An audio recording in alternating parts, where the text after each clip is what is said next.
The Cravinci LLC is designed for students interested in the biological and life sciences, as well as the physical and quantitative sciences. This community immerses its students in new ideas, perspectives, and knowledge, challenging what we already know and what we think we know. The community offers unique opportunities to gain experiences with problem solving skills, collaboration, and new technology, specifically through a rigorous group project. This project, the Anatomical Model of the Eye, has challenged us students to work with technologies we've not used before and refine our teamwork abilities. The iris controls light that enters the eye and gives it color. The cornea reflects light entering the eye and protects the pupil and iris. The pupil dilates to control the amount of light that enters the eye. The lens focuses on objects of varying distances to create clear images. The optic nerve carries signals to the brain.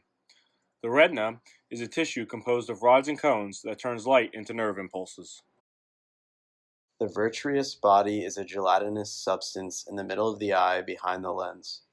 The ciliary body is a muscle relaxer that controls the focus and shape of the lens. The sclera is white, dense connective tissue around the cornea. The choroid contains blood vessels and connective tissue between the sclera and retina. The primary function of the eye is to perceive objects by means of light.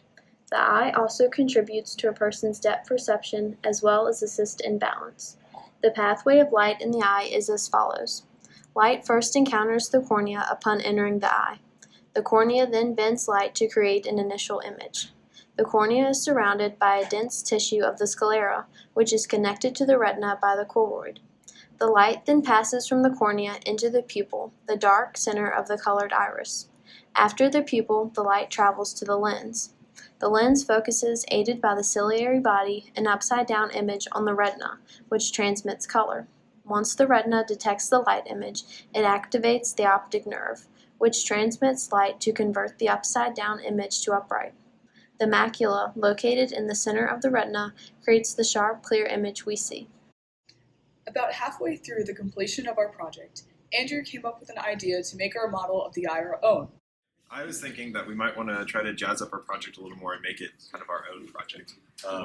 And so I thought it'd be cool if instead of just bolting them together, we created a little display, since they do like to display the projects that we do.